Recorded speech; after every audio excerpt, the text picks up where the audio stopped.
우리가 주님을 기뻐하는 것이 우리의 힘입니다. 믿으십니까? 우리 함께 주님을 기뻐함으로 함께 계속해서 찬양하며 나아가도록 하겠습니다.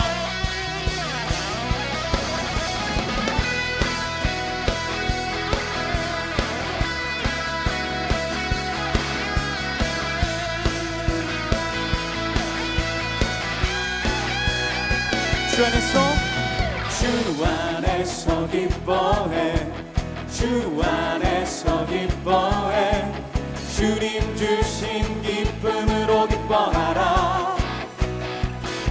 주 안에서 기뻐해, 주 안에서 기뻐해, 우리의 힘은 주를 기뻐하는 것.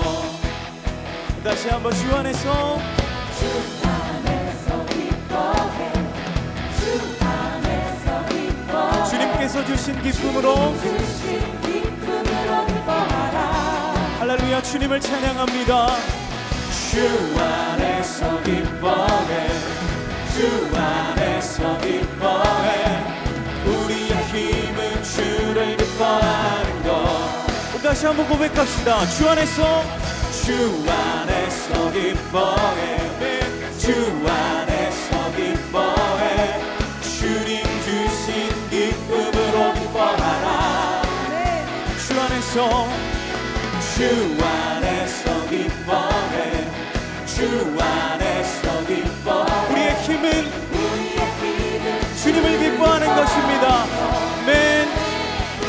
기뻐, 기뻐 춤을 추며 크게 소리 높여 살아계신 주의 이름 내 마음 다해 찬양해. 주를 바라볼 때 새 힘 주시리. 우리의 힘은 주를 기뻐하는 것.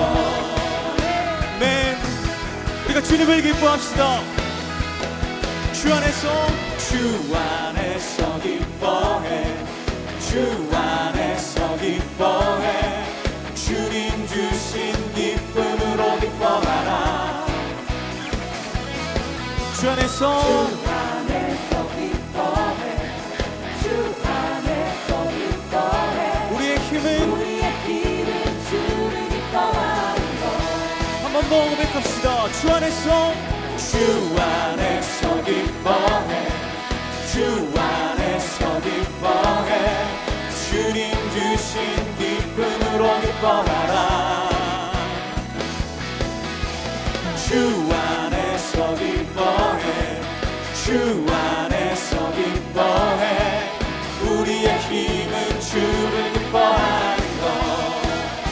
함께 기뻐 춤을 추며, 기뻐 춤을 추며 크게 소리 높여 살아계신 주의 이름 내 마음 다해 찬양해. 주를 바라볼 때 새 힘 주시리.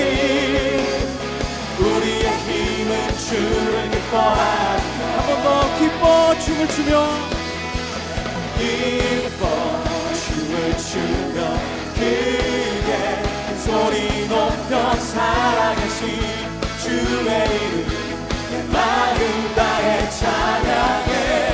주를 바라볼 때 새 힘 주시리. 우리의 힘은 주를 기뻐하는 것. 내 무화과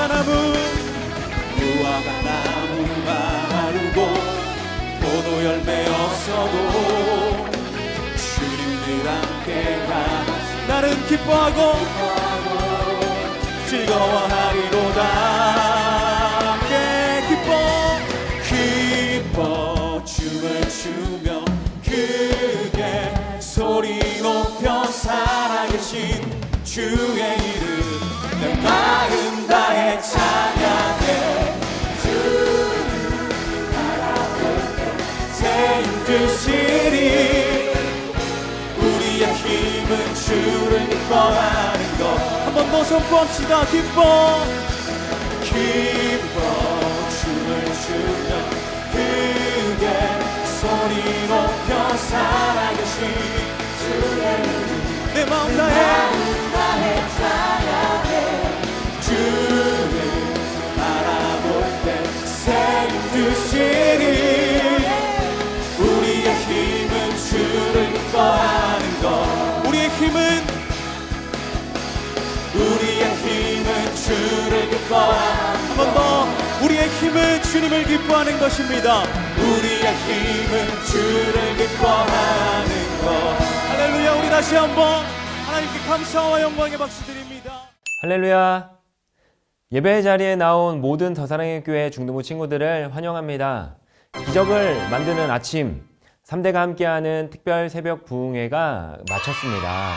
지난 2주간 주셨던 그 하나님의 말씀과 은혜를 기억하면서 하루하루를 살아가는 우리 중등부 친구들이 되기를 주님의 이름으로 소망합니다. 또 그 이후에 있는 해보자 큐티 시간에도 정말 많은 친구들이 함께 하였습니다.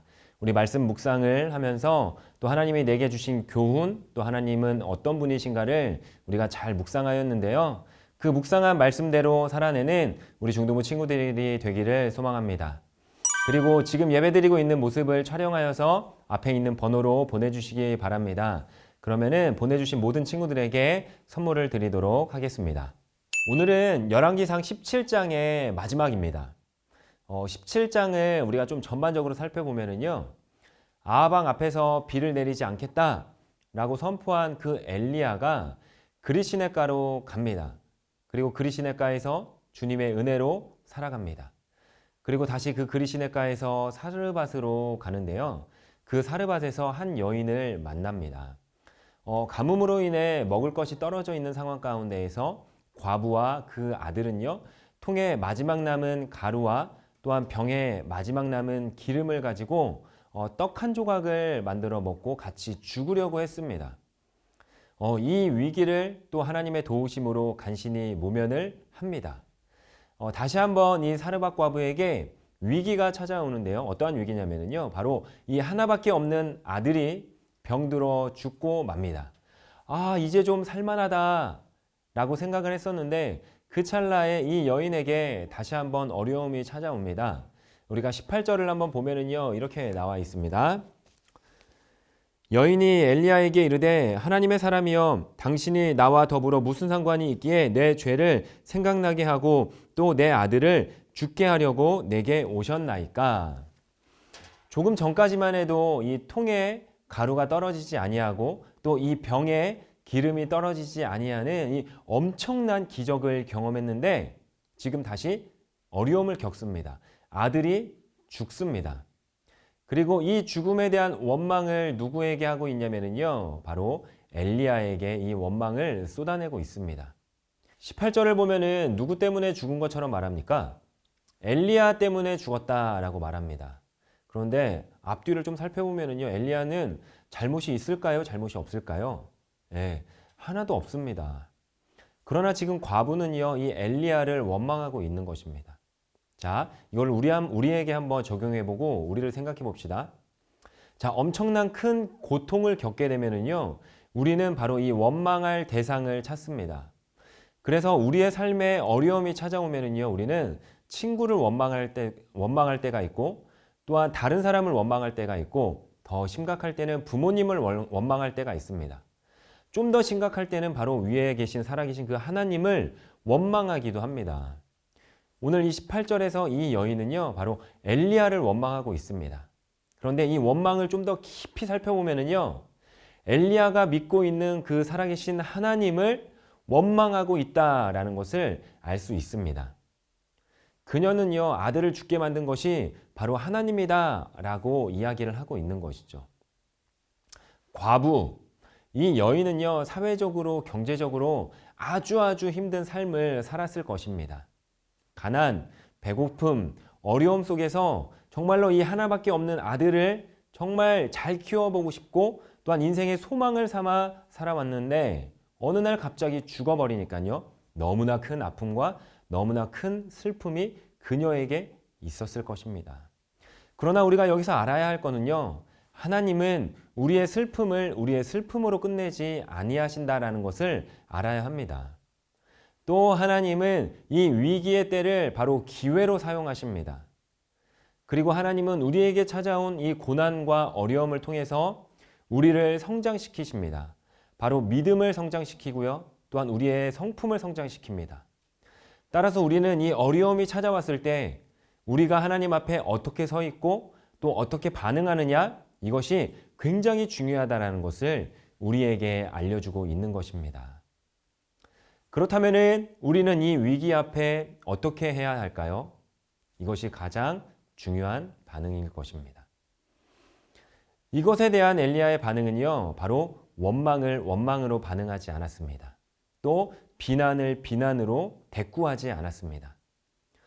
엘리야는요, 슬퍼하고 있는 이 여인의 마음을 분명하게 알고 침묵합니다.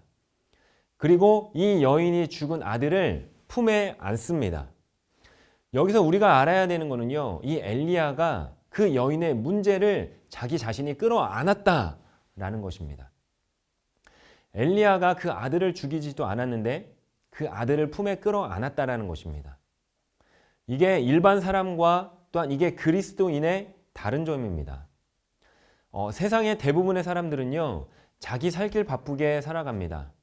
나 하나만 살면 돼, 나만 아니면 돼 하면서요, 눈을 닫고요, 귀를 닫고요, 바쁘게 살아갑니다. 힘들어도요, 어디 가서 이야기할 데가 없습니다. 이 가슴이 아파도요, 기댈 데가 없는 것이 우리가 살고 있는 바로 이 세상이고 또한 우리가 살고 있는 바로 이 학교입니다. 그러나 이 엘리야의 모습은 달랐습니다. 당신의 문제가 아닙니다. 내 할 바가 아닙니다. 이러한 태도를 보인 것이 아니라 엘리야는요, 가슴 아파 울고 있는 그 여인의 문제를 자신의 품으로 끌어안습니다. 자기 자신의 가슴으로 대신 끌어안는 것입니다.